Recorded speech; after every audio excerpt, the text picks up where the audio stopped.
अंशु गुप्ता और आप देख रहे हैं एबी स्टार न्यूज। वक्त हो चुका है हमारी देवभूमि का, जहां पर हम बात करेंगे उत्तराखंड के तमाम अहम खबरों के बारे में। तो सबसे पहले बात कर लेते हैं देहरादून की, जहां पर पुष्करधामी सरकार ने उत्तराखंड में समान नागरिक संहिता लागू करने के दिशा में एक और कदम बढ़ा दिया है। उत्तराखंड सरकार ने यूनिफॉर्म सिविल कोड के लिए 5 सदस्यीय ड्राफ्टिंग कमेटी बना दी है। यह कमेटी तय करेगी कि ये कानून किस तरह का होगा। सेवानिवृत्त जज रंजना देसाई के नेतृत्व में बनी 5 सदस्यीय कमेटी में रिटायर्ड जज प्रमोदी कोहली, सामाजिक कार्यकर्ता मनु गौर, उत्तराखंड के पूर्व मुख्य सचिव शत्रुघ्न सिंह और दून विश्वविद्यालय की कुलपति सुरेखा डंगवाल को शामिल किया गया है। कमेटी के गठन के बाद सीएम धामी ने कहा कि हमने समान नागरिक संहिता प्रारूप समिति के गठन पर 5 सदस्यीय कमेटी गठित कर दी है। चुनाव से पहले हमने संकल्प लिया था और चुनाव के बाद पहली मंत्रिमंडल की बैठक में सर्वसम्मति से फैसला लिया गया था कि हम उत्तराखंड में समान नागरिक संहिता लाएंगे। अब कमेटी जल्द ही ड्राफ्ट तैयार करेगी और ड्राफ्ट तैयार होने के बाद हम उसे लागू करेंगे। समान नागरिक संहिता धामी सरकार के शीर्ष एजेंडे में शामिल है।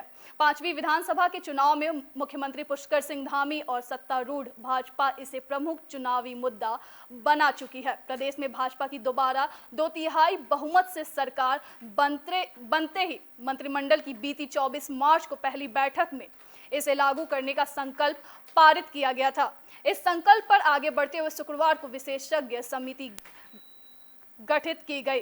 अपर मुख्य सचिव गृह राधा रतूड़ी ने इस संबंध में आदेश जारी किया। आदेश में समान नागरिक संहिता को लेकर विशेषज्ञ समिति के विचारार्थ बिंदुओं की जानकारी भी दी गई। प्रदेश में रहने वाले सभी नागरिकों के व्यक्तिगत नागरिक मामलों को नियंत्रित करने वाले सभी प्रासंगिक कानूनों की जांच करने वाले कानून का मसौदा बनाने पर समिति विचार करेगी। साथ में मौजूदा कानून में संशोधन के साथ उस पर रिपोर्ट करने के लिए विवाह, तलाक, संपत्ति के अधिकार, उत्तराधिकार से संबंधित लागू कानून और विरासत, गोद लेने तथा रखरखाव व संरक्षता इत्यादि का अध्ययन व परीक्षण भी करेगी। समान नागरिक संहिता का मसौदा तैयार होने के बाद प्रदेश में इसे लागू किया जाएगा। गोवा के बाद उत्तराखंड भी देश का ऐसा राज्य बन जाएगा जहां समान नागरिक संहिता कानून लागू होगी। गोवा राज्य के अस्तित्व में आने के बाद से ही वहां समान नागरिक संहिता लागू है। मुख्यमंत्री पुष्कर सिंह धामी ने ट्वीट कर कहा कि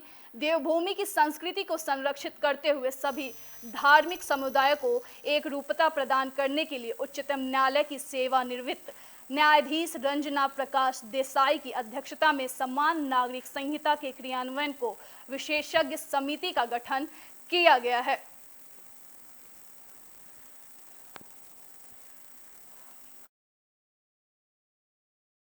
हमने चुनाव से पहले उत्तराखंड की देवतुल्य जनता के सामने ये संकल्प लिया था कि हमारी सरकार बनेगी। नई सरकार के गठन होते ही हम उत्तराखंड के अंदर यूनिफॉर्म सिविल कोड जो है लागू करेंगे, समान नागरिक संहिता का कानून लाएंगे। और नई सरकार के बनते ही हमने एक कमेटी बनाने का निर्णय लिया था। मुझे आज आप सबको बताते हुए खुशी हो रही है कि आज थोड़ी देर पहले हमने माननीय न्यायाधीश सेवानिवृत्त रंजना प्रकाश देसाई के नेतृत्व में, उनकी अध्यक्षता में 5 सदस्यीय कमेटी का आज हमने गठन कर लिया है, जो सभी इसकी योजनाओं से बात करेगी। जो लोग उससे प्रभावित होने वाले हैं उन सभी से बात करने के बाद इस उत्तराखंड के अंदर रहने वाले, चाहे वो किसी पंथ का होगा, किसी समुदाय का होगा, किसी वर्ग का होगा, किसी भी धर्म का होगा, तो सबके लिए उत्तराखंड के अंदर अब एक समान कानून लागू होगा। एक समान कानून होगा। इसकी मांग हम लंबे समय से करते रहे हैं, इसकी हमने शुरुआत कर दी है। तो उत्तराखंड की ग्रीष्मकालीन राजधानी गैरसैंण में बजट सत्र के आयोजन को लेकर विचार विमर्श जारी है। आपको बता दें कि प्रदेश सरकार ने आगामी 7 जून से गैरसैंण में विधानसभा के बजट सत्र को लेकर तैयारी शुरू की थी, लेकिन अभी तक इस पर फैसला नहीं आया कि विधानसभा का बजट सत्र देहरादून में होगा या गैरसैंण में। तो वहीं इस पर पूर्व नेता प्रतिपक्ष प्रीतम सिंह ने सरकार पर सवाल उठाया है और कहा है कि सरकार को सोच विचार कर यह तय करना चाहिए कि सत्र का आयोजन करना कहां है? कांग्रेस तो सत्र के लिए कहीं भी जाने को तैयार है।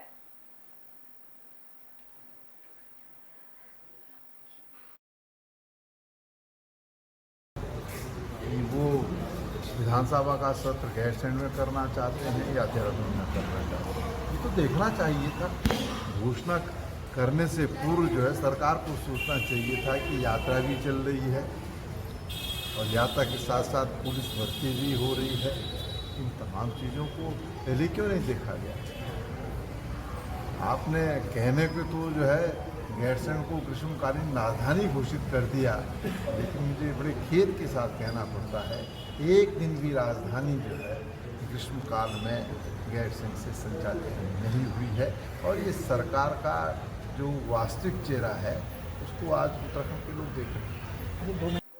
खबर अब रानीखेत से है, जहां पर कालू सैयद बाबा का 48वां उर्स मुबारक का अब समापन हो गया है।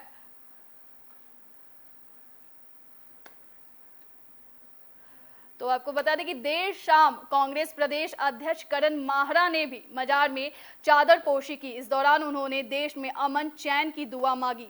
कांग्रेस प्रदेश अध्यक्ष ने कहा कि वह बचपन से ही इस मजार में आते रहे हैं। उन्होंने लंगर में पहुंचकर प्रसाद वितरित किया। उर्स में देर रात तक सूफियाना कव्वालों ने बाबा की शान में कव्वालियां पेश की। उर्स परिसर में खरीदारों की भारी भीड़ देखने को मिली, तो वहीं अन्य शहरों से जायरीन भी बड़ी संख्या में यहां पहुंचे। बता दें कि यह कार्यक्रम दरवेश अब्दुल सईद अब्बाजी के संरक्षण में किया गया। खादिम मोहसिन ने सभी लोगों का आभार भी जताया।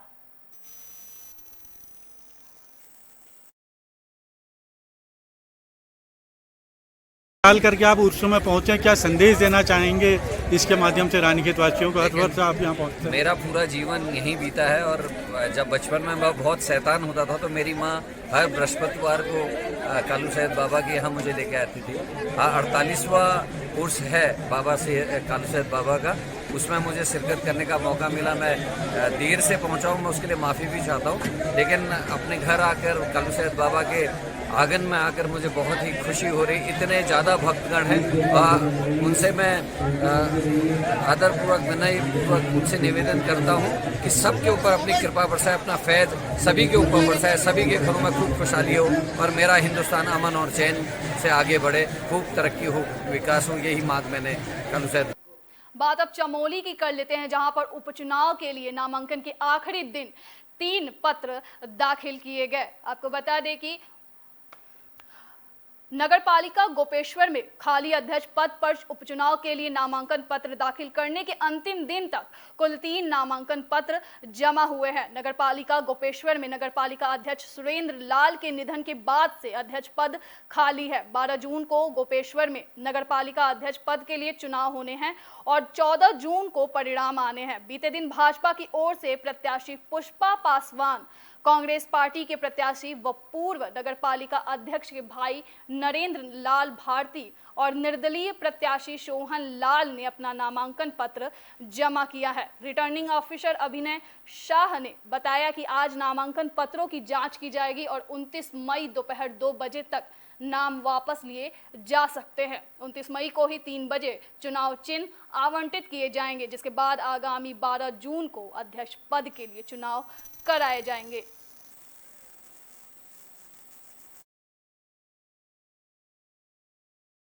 सबसे पहले मैं आपके न्यूज़ चैनल का जो हूँ दिल से हार्दिक अभिनंदन करता हूँ महोदय। मैं इस जो उपचुनाव हो रहे हैं नगर पालिका के, मैं इसलिए प्रत्याशी बनने की ठानी है मैंने, क्योंकि मेरे बड़े भाई साहब से पहले जो है पूर्व अध्यक्ष थे, अकस्मात जो है उनकी जो है मृत्यु हो चुकी थी, जिसके कारण उनके कुछ सपने थे, कुछ अधूरे कार्य थे या जिनके कार्य उन्होंने नहीं किए थे।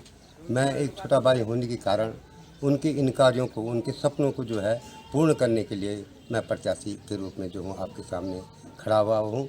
जो भी मुझसे बन पड़ेगा इस नगर की सुंदरता में, स्वच्छता में या पेट्रोल पंप के विषय में या नगर के यातायात के विषय में या नालियों के विषय में, जहाँ जहाँ पर कोई असुविधा लोगों को या ग्रामीण जनों की जो समस्याएं हैं, वहाँ भी जो है मैं खुद जा कर के जो है उन समस्याओं का निराकरण दिल और बड़ी गंभीरता से जो है उन चीज़ों को देखूँगा।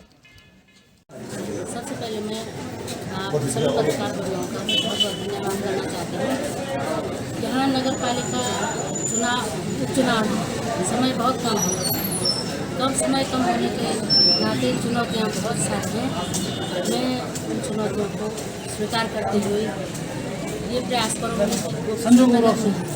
जो एक विकास का पर्याय है वो एक कम सा गया है और मैं उस विकास के पर्याय को आगे बढ़ाने का काम करूँगी, क्योंकि वर्तमान में हमारी सरकार जो यहाँ पर काम अधूरे पड़े हैं उन कामों को पूरा करने का पूरा प्रयास करूँगी। जैसे कि सड़क नालियाँ सारी खुदी पड़ी हुई हैं, बिजली है, सारी स्ट्रीट लाइटें हुई हैं, भूस्खलन का सबसे ज़्यादा खतरा यहाँ पर है। और जैसे सांस्कृतिक गतिविधियों से भी कम से कम 3, 4, 5, 7, 8 सालों से यहाँ पर सांस्कृतिक गतिविधियाँ नहीं हुई हैं। और हमारी बहनें जो हैं कि हमें महिलाओं को कोई रोज़गार नहीं है। नगर पालिका के द्वारा महिलाओं को ग्रुप के रूप में महिलाओं को रोज़गार देने का प्रयास करूँगी और इस नगर को स्वच्छ और सुंदर बनाने का प्रयास करूँगी। और जो हमारे पूर्व नगर पालिका अध्यक्ष हैं स्वर्गीय श्री सुरेंद्र जी, उनके अधूरे काम से उनके सपनों को साकार करने का पूरा प्रयास करूँगी। और मैं यही कहूँगी कि भगवान बद्री विशाल गोपीनाथ से प्रार्थना करूँगी, भगवान उनको अपने चरणों में स्थान दे, उनके सपनों को पूरा करने का पूरा प्रयास करूँगी। वही सब खबर अब मसूरी से है, जहां पुराने शौचालयों की मरम्मत और शौचालयों की कमी को लेकर नरेश दुर्गापाल ने निरीक्षण किया। आपको बता दें कि नरेश दुर्गापाल ने मसूरी मॉल रोड में शौचालयों की कमी और पुराने शौचालयों की मरम्मत किए जाने को लेकर मसूरी नगर पालिका और मसूरी देहरादून विकास प्राधिकरण के अधिकारियों के साथ मसूरी मॉल रोड के कई क्षेत्रों का निरीक्षण किया। तो वहीं मॉल रोड पर स्थित शौचालय पर हो रखे कब्जों पर भी नाराजगी व्यक्त करते हुए अधिशासी अधिकारियों को सभी शौचालयों से तत्काल कब्जों को हटाने के निर्देश दिए। साथ ही उन्होंने अधिशासी अधिकारियों से तत्काल मॉल रोड पर अनाधिकृत रूप से हो रहे अतिक्रमण को हटाने के निर्देश दिए।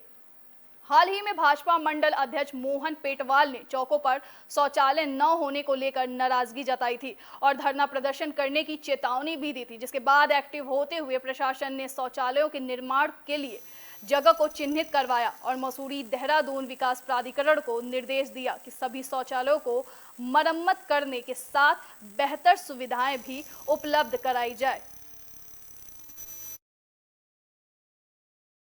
देखिए, निरंतर एसडीएम साहब जो है धरातल पे जो है मॉनिटरिंग कर रहे हैं और कुछ समय पूर्व जो है मेरे द्वारा भी इसको शिकायत की गई कि कई बार नगर पालिका को बोलने के बाद भी वो शौचालयों की स्थिति सुधर नहीं रही थी। तो इसलिए आज एसडीएम साहब ने जो है एमडीडी और अन्य लोगों को यहाँ पर बुलाया है। ये नगर पालिका यहाँ पर हैं और जितने भी शौचालय हैं उनकी स्थिति सूझनी चाहिए और जिन शौचालयों पे जो है अतिक्रमण है उन्होंने कहा है कि ये भी हटना चाहिए। और मैं मानता हूँ कि बहुत जल्दी जो है शौचालय की स्थिति यहाँ पर सुधरेगी, जिससे कि स्थानीय लोग हों चाहे पर्यटक हों, उनको जिस तरह का जो है यहाँ पे असुविधा होती है शौचालय से संबंधित वो दूर हो जाए। तो क्या हमें चाहिए कि बहुत जल्दी और एमडीडी को 2 टॉयलेट हैंडओवर की गई है। मैं मानता हूँ कि थोड़ा सा असुविधा होगी, लेकिन वो तो जो टॉयलेट हैं वो ना के बराबर है और इसलिए यदि कुछ समय लगता भी है और शौचालय अच्छे बनते हैं तो निश्चित ही जो है आगे भी और अभी भी जो है चाहे स्थानीय लोग हों चाहे पर्यटक हों उनको इसको लाभ मिलेगा। देखिए, लगातार जिस तरह से नगर पालिका मैं मानता हूं कि सोई हुई है और उनका ध्यान पता नहीं कहाँ है, तो इसलिए चाहिए कि जो चाहे वो नगर पालिका की भूमि हो चाहे अन्य जगह हैं जहाँ पर भी इंक्रोचमेंट हो रहा है उसको इंक्रोचमेंट को उनको रोकना चाहिए। और एसडीएम साहब ने भी अभी ईओ साहब को निर्देश किया है कि जहाँ पे भी इंक्रोचमेंट है उसको जो है तुरंत हटाया जाए। और मैं मानता हूँ कि जैसे एसडीएम साहब ने कहा है तो ईओ साहब भी इसको जो है तुरंत धरातल पर लाएंगे। बात अब रुद्रप्रयाग की कर लेते हैं, जहां पर पांडव शेरा ट्रेक पर गए 7 ट्रेकर्स लापता होने की सूचना मिली है। ट्रेकर्स के लापता होने की सूचना मिलते ही एसडीआरएफ ने सर्च और रेस्क्यू ऑपरेशन शुरू कर दिया है। बताया जा रहा है कि उनके पास खाने और पीने का सामान तक नहीं है। ट्रेकरों के साथ राशि के स्थानीय लोग भी शामिल बताए जा रहे हैं। दरअसल एसडीआरएफ की टीम को जिला नियंत्रण कक्ष रुद्रप्रयाग से एक सूचना मिली थी कि 7 ट्रेकर्स पांडव शेरा ट्रेक पर गए थे जो ट्रेकिंग के दौरान लापता हो गए हैं, जिनके पास खाने और पानी की कोई व्यवस्था नहीं है, जिन्हें मदद की आवश्यकता है। तत्काल रेस्क्यू अभियान के लिए नागरिक उड्डयन विभाग से चॉपर की व्यवस्था की और त्वरित रेस्क्यू के लिए भेज दिया गया है। रेस्क्यू टीम आवश्यक उपकरणों व सैटेलाइट फोन के साथ सहस्त्रधारा हेलीपैड से चॉपर के माध्यम से पांडव सेरा रवाना हो चुकी है और ट्रैक रूट पर सर्च और रेस्क्यू ऑपरेशन शुरू कर दिया है।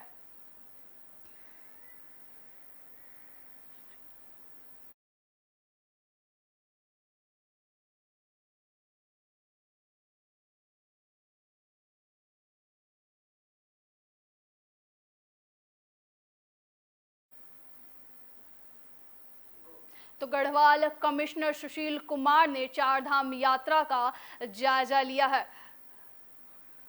आपको बता दें कि इस दौरान उन्होंने यात्रियों के लिए सभी आवश्यक इंतजाम दुरुस्त रखने के निर्देश संबंधित अधिकारियों को दिए। उन्होंने अधिकारियों को कैंपस में साफ सफाई से लेकर बसों की व्यवस्था भी पुख्ता करने के निर्देश दिए। तो वहीं गढ़वाल के डीआईजी करण सिंह नगरन्याल ने पुलिस की सुरक्षा और यातायात व्यवस्था पर संतोष जाहिर करते हुए यात्रियों से विनम्र अपील करते हुए कहा कि रजिस्ट्रेशन के तत्काल बाद वो धामों का रुख न करे, बल्कि पंजीकरण के कुछ दिन बाद वो यात्रा पर निकले।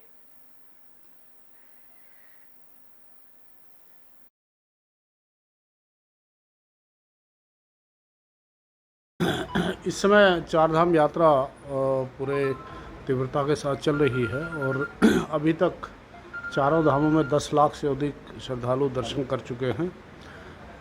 आगे भी जैसे अभी हमें बताया गया 3 जून तक सभी जो हमारा कैपेसिटी है, जिस हिसाब से पंजीकरण होता है, वो कैपेसिटी पूर्ण हो चुकी है।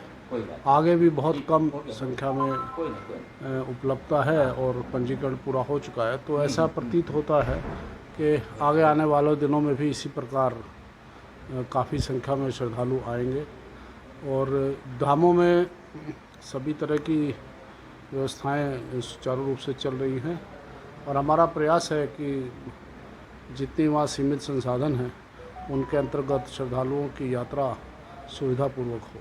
सर, देखा जा रहा है कि यहाँ पर यात्री पिछले एक हफ्ते से यहाँ रुका हुआ है। ऐसे में जो अपना राशन या फिर खाने का सामान लेके चल रहा है उसमें दिक्कत हो रही है और ऊपर यात्रा के लिए नहीं जा पा रहा है और खुले में आसमान नीचे उसको रात दिखानी पड़ रही है। ऐसे में क्या कुछ व्यवस्था? ये ठीक है, आपकी बात के कठिनाई है क्योंकि, लेकिन उससे अधिक कठिनाई जो हमारे धाम हैं जहाँ पर उच्च हिमालयी क्षेत्रों में है वहाँ पर है, क्योंकि वहाँ संख्या ही उतनी जा सकती है जितनी हम लोगों ने निर्धारित किया, बल्कि उससे अधिक जो निर्धारित की गई है उससे भी अधिक श्रद्धालु रोज जा रहे हैं। इसलिए वहाँ भी बड़ा सीमित है और किसी प्रकार की कोई अन्य अव्यवस्था ना हो, इसके लिए ज़रूरी है कि पंजीकरण किया जाए। इसी को देखते हुए हमने पीछे पंजीकरण की संख्या बढ़ाई थी, 2000 किया था, लेकिन वो भी पूर्ण हो चुका है। जब भी उपलब्धता होगी उसमें यात्रियों को हम कोशिश करेंगे कि शीघ्र से शीघ्र भेजा जाए और जहाँ तक यहाँ की व्यवस्थाओं की बात है उसमें सुधार लाने की आवश्यकता है, उसको हम सुधारेंगे। बैकलॉग बढ़ रहा है लगातार यहाँ पर। फोर्स पर्याप्त मात्रा में लगाई गई है, हमारी जितनी आवश्यकता है उससे ज़्यादा इस बार डिप्यूट किया है। लेकिन हो क्या रहा है अमूमन कि रजिस्ट्रेशन तो हो रही है, लेकिन जितने रजिस्टर्ड है 8-10 दिन पूर्व ही चले जा रहे हैं। ये सबसे बड़ी विडम्बना है। अभी तक ये था कि रजिस्टर्ड लोग ही जा पाएंगे, तो 8-10 दिन पूर्व जा रहे हैं, तो अनायास ही भीड़ वहाँ बढ़ जा रही है चार धाम क्षेत्रों में। अब ये रिस्ट्रिक्शन किया गया है कि केवल 4 दिन पूर्व वाले ही जा पाएंगे, उससे पहले के जो यहीं रोके जाएंगे ऋषिकेश में। इसलिए मेरा अपील है कि रजिस्टर्ड करा के 8-10 दिन पूर्व ये सोचे कि हम 4 धाम क्षेत्रों में जाएंगे, ये नहीं हो पाएगा। ये मेरी ओर से सबसे जितने भी श्रद्धालु है, तीर्थ यात्री है, उससे ये विनम्र निवेदन है, ताकि वहाँ की जो जाम अनावश्यक बढ़ रही है, अव्यवस्थाएं हो रही है, इस तरह की चीज़ों से बचा जा सके। जो रजिस्टर्ड है और 3-4 दिन के भीतर वाले हो वही जा पाए, ये कहना है मेरा। साथ ही एक और बात मेरे संज्ञान में आया है कि किन्हीं असामाजिक तत्वों के द्वारा रजिस्ट्रेशन में हेर फेर करके तिथियों में एडवांस डेट डाला जा रहा है। तो यदि इस तरह के पकड़ में आ गए तो वो व्यक्ति जो तीर्थ यात्री है वो तो परेशानी का सामना करना पड़ेगा उनको, क्योंकि उनको रोका जाएगा। दूसरा जो इस तरह के एलिमेंट है उनके विरुद्ध सख्त कार्रवाई किया जाएगा, ताकि इस तरह की जो अव्यवस्थाएं हो रही है उसमें कहीं ना कहीं ऐसे तत्वों का हाथ है। बात अब अल्मोड़ा की कर लेते हैं, जहां पे कलेक्ट्रेट से सभी पुराने दफ्तरों को अब नए कलेक्ट्रेट भवन में शिफ्ट कर दिया गया है। तो वहीं नगर पालिका अध्यक्ष प्रकाश चंद्र जोशी ने कहा कि नए कलेक्ट्रेट जाने के लिए यातायात के आवागमन की सुविधा नहीं होने के चलते आम नागरिकों को कई दिक्कतों का सामना करना पड़ रहा है। मीडिया से पालिका अध्यक्ष ने कहा कि मुख्य सड़क से जो मोटर मार्ग नए कलेक्ट्रेट भवन को जोड़ता है उसका चौड़ीकरण किया जाए तो और लोगों के आने जाने के लिए वाहन की व्यवस्था की जाए। साथ ही पालिका अध्यक्ष ने नगर से कलेक्ट्रेट तक रोपवे लगने की मांग की है। तो वहीं सैकड़ों साल पुराने मल्ला महल में चल रहे पुनर्निर्माण का कार्य पुरातत्व विभाग की देखरेख में नहीं कराए जाने पर भी नगर पालिका अध्यक्ष ने नाराजगी जताई है। जो पुराना कलेक्ट्रेट था वो आज वहाँ शिफ्ट हो गया पांडेकुला, और उसमें तहसील भी और कोषागार भी और सारी चीज़ें वहाँ चली गई हैं, इससे लोगों को काफ़ी दिक्कतों का सामना करना पड़ रहा है। तो हमारी पहली बात तो यह है, ये कहना चाहते हैं कि भाई वहाँ पर आवागमन की यातायात की सुविधाएं बनाई जाएं और उस सड़क को ठीक किया जाए, उसमें उसका चौड़ीकरण किया जाए। जो अल्मोड़ा बागेश्वर मार्ग से कलेक्ट्रेट के लिए रास्ता जा रहा है उसको ठीक किया जाए, उसको डामरीकरण किया जाए, चौड़ीकरण कराया जाए, ताकि आने जाने वाले वाहनों को सुविधा हो सके। दूसरा, जो वाहन वो भी किए गए हैं उनको भी, उनकी संख्या भी बढ़ाई जाए, ताकि लोगों को किसी प्रकार की दिक्कत न हो। तो ये है। और तीसरा, हम ये कहते हैं कि अगर एक रोपवे लग सके अल्मोड़ा से कलेक्ट्रेट तक आने जाने के लिए तो वो ज़्यादा सुविधाजनक होगा, समय भी बचेगा। जो महत्वपूर्ण मुद्दा यह है कि मल्ला महल में आपने देखा कि लगभग 1.5-2 साल संघर्ष चलता रहा, और हमारी सबसे पहली मांग यही थी कि उसको किसी पुरातत्व का जो विशेषज्ञ है उसके अधीन उस काम को देखा जाना चाहिए, उसकी निगरानी उसके तहत से होनी चाहिए, उनके तहत होनी चाहिए।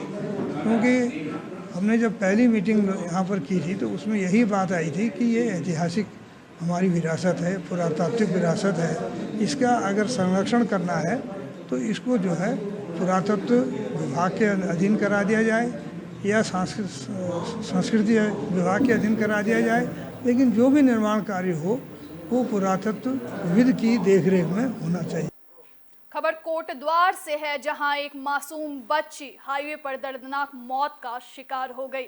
आपको बता दें कि नेशनल हाईवे 534 कोटद्वार दुगड्डा मार्ग पर बेकाबू ट्रक ने एक बच्ची को बेदर्दी से कुचल दिया, जिसके चलते मासूम की मौके पर ही मौत हो गई। जानकारी के अनुसार दुगड्डा सिद्धबल्ली की ओर से तेज स्पीड में आ रही बेकाबू ट्रक ने बच्ची को कुचल दिया, जिसके बाद राहगीरों ने आनन फानन में घायल बच्ची को कोटद्वार बेस अस्पताल में भर्ती कराया, लेकिन अस्पताल में डॉक्टरों ने बच्ची को मृत घोषित कर दिया।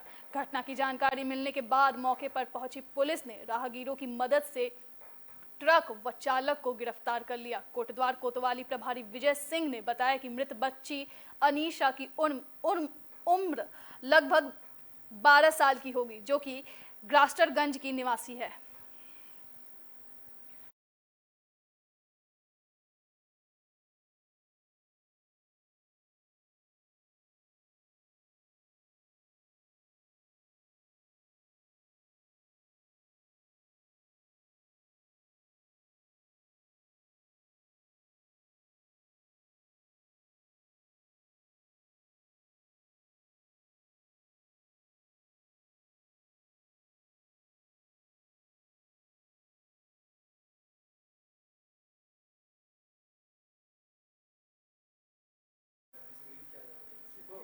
बात अब अल्मोड़ा की कर लेते हैं, जहां खस्ता हाल सड़क को लेकर दुर्घटना आए दिन होती है, जिसको लेकर प्रशासन भी कार्य में तेजी नहीं ला रहा है, जिसके चलते आम नागरिकों को काफ़ी दिक्कतों का सामना करना पड़ रहा है। वहीं अल्मोड़ा की लाइफ लाइन राष्ट्रीय राजमार्ग पिछली आपदा के समय से ही क्षतिग्रस्त हो चुकी है, जिसके कारण लोगों को आवागमन में काफ़ी परेशानियां हो रही है। नैनीताल में खैरना से लेकर क्वारब तक इस सड़क को 2 लाइन मार्ग बनाने के लिए निर्माण चल रहा है, लेकिन भरपूर बजट के बावजूद भी इसका निर्माण कार्य काफ़ी धीमी गति से चल रहा है। इसको लेकर अल्मोड़ा सांसद अजय टम्टा ने भी निरीक्षण कर धीमी कार्य प्रणाली को लेकर नाराजगी जताई थी। अब वहीं अल्मोड़ा दौरे पर आए कुमाऊं आयुक्त दीपक रावत ने भी चिंता जाहिर करते हुए कहा कि इस सड़क मार्ग की हालत काफ़ी खराब है।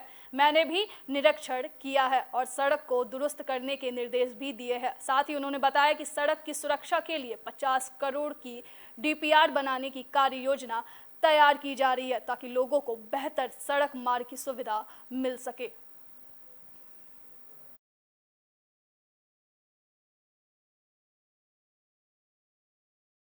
आपने ठीक कहा, जो हमारी खैरना वाली सड़क है, इसको अभी अगर हम देखें तो जो खैरना तहसील है, तहसील के बाद से लेके ऑलमोस्ट क्वारब तक ही इसके हाल काफ़ी ख़राब हैं।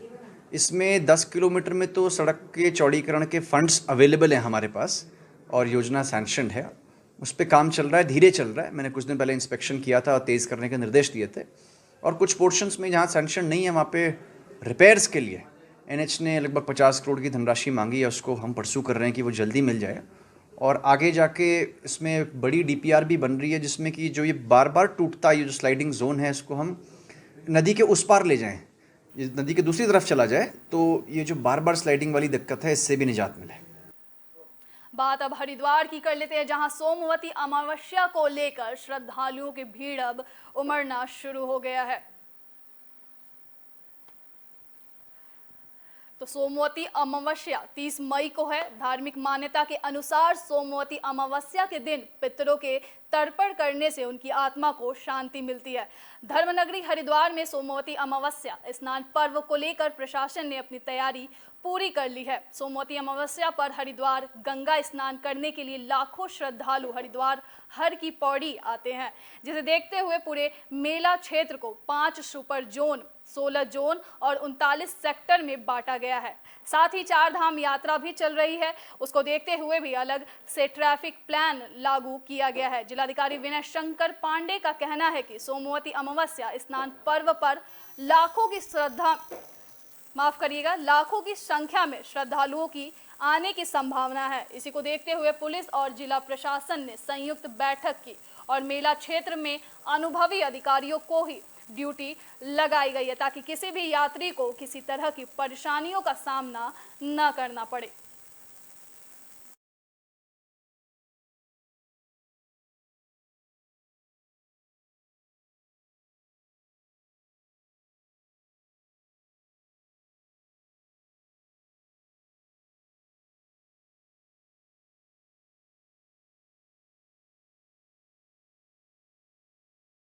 आज जो सोमवती अमावस्या है परसों, उसको लेकर पूरे जो पुलिस फोर्स है उसकी यहाँ पर ब्रीफिंग की गई थी और पूरे एरिया को हमने 5 सुपर जोन में 16 जोन्स में और 39 सेक्टर्स में इसको डिवाइड किया गया है, जिसमें कि अपर पुलिस अधीक्षक और इंस्पेक्टर रैंक के अधिकारी लगाए गए हैं।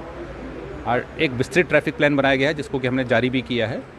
जो मोटा मोटा उसका अगर हम सिद्धांत माने तो यह है कि जिन लोगों को स्नान के लिए नहीं आना है या जिनको अन्य स्थानों पर जाना है, उनको शहर के अंदर प्रवेश अनावश्यक न करें वो, या जो हाईवे है उससे निकल जाए। यहाँ पर हमारा अन्य जनपदों से, कुमाऊं से और गढ़वाल के अन्य जनपदों से भी हमारे पास पुलिस फोर्स मिला है। हमारा जो ट्रैफिक प्लान है वो कल से हमारा लागू हो जाएगा। आज हमारा फोर्स डिप्लॉय हो जाएगा और कल से जैसे ही हमारे भीड़ बढ़ती है हमारा ट्रैफिक प्लान लागू हो जाएगा। करीब 700 से अधिक पुलिस कर्मचारी और 6 कंपनी PAC तैनात की गई है। हमारा अनुमान यह है कि इसमें करीब 50 लाख के आसपास या इससे अधिक यात्री आने की संभावना है और विशेष रूप से हरियाणा, पंजाब, दिल्ली, यहाँ तक कि गुजरात से भी हमको सूचनाएं मिली हैं कि वहाँ से भी लोग इसके लिए आ रहे हैं। हैवी ट्रैफिक आज से बंद नहीं किया गया है। मैंने जो बताया आपको कि 29 तारीख को 2 बजे तक हम अलाउ करेंगे और उसके बाद हम पूरे 30 तारीख को, जब तक आरती हमारी संपन्न होती है रात 10 बजे के तक जो भीड़ छंटती है, उसके बाद हम हैवी ट्रैफिक को अलाउ करेंगे। इस बीच हम उसको रोके रखेंगे और इसको होल्ड करने के लिए हमने जो हाईवे है मंगलौर से नारसन से लेकर और बहादुराबाद तक, इसमें कुछ स्थानों को चिन्हित किया गया है जहाँ पर इनको हम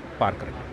देखिए 30 तारीख को जो सोमवती अमावस्या का स्नान पर्व है, उसमें बड़ी संख्या में श्रद्धालुओं के आने की संभावना है और आज पुलिस और प्रशासन की तरफ से एक संयुक्त बैठक की गई थी, जिसमें ड्यूटी पर जिन लोगों को लगाया गया है उन सभी की ब्रीफिंग की गई थी। इस पूरे क्षेत्र को 13 जोन और 38 सेक्टर में बांटा गया है और हर जोन में वरिष्ठ अधिकारी और सेक्टर में भी बहुत ही महत्वपूर्ण और अच्छे अधिकारियों को लगाया गया है। हम सभी का प्रयास ये है कि मेला सकुशल एवं शांतिपूर्ण अच्छे ढंग से संपन्न हो, श्रद्धालुओं को किसी तरह की दिक्कत का सामना न करना पड़े। हम लोगों ने इस बार जो आमतौर पर पूछा पाया केंद्र में जो लोग भटक जाते थे वो केवल CCR में था, उसको डिसेंट्रलाइज कर रहे हैं 3 अन्य स्थानों पर, रूड़ी बेलवाला, पंद्री और बैरागी कैंप में भी इसका एक बना रहे हैं हेल्प डेस्क। वो एक तरीके से लोगों के लिए इंक्वायरी ऑफिस का भी काम करेगा। यदि किसी श्रद्धालु को कोई आवश्यकता महसूस होती है तो वहाँ पूछताछ भी कर सकता है। सभी पार्किंग में हमारे टॉयलेट्स की पर्याप्त व्यवस्था, जो हमारे मोबाइल टॉयलेट हैं वो भी लगाए जा रहे हैं। साथ ही साथ ड्रिंकिंग वाटर की भी व्यवस्था की जा रही है। पूरा प्रयास हमारा ये है कि किसी तरह से श्रद्धालुओं को दिक्कत ना हो, मेला शांतिपूर्ण ढंग से संपन्न हो। हम लोगों का अपना एक सेट ड्रिल होती है, हमें पता है कि किस तरीके से भीड़ को मैनेज करना है। प्रयास यह है कि सभी को स्नान करने का मौका मिले और लोग इस अवसर का लाभ उठाएं। तो बुलेटिन के आखिरी में बात उधम सिंह नगर की कर लेते हैं, जहां पर एक पत्नी ने अपने प्रेमी के साथ मिलकर खुद के ही पति को मौत के घाट उतार दिया।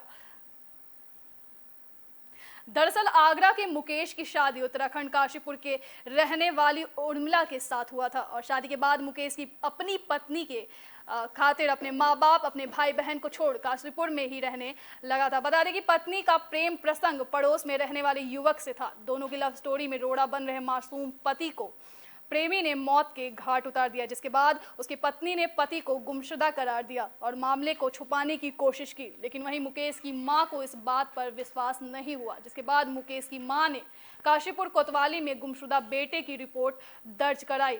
पुलिस ने मां की बात सुनकर मामले की तफ्तीश में लग गई और पूरे मामले का पर्दाफाश कर दिया।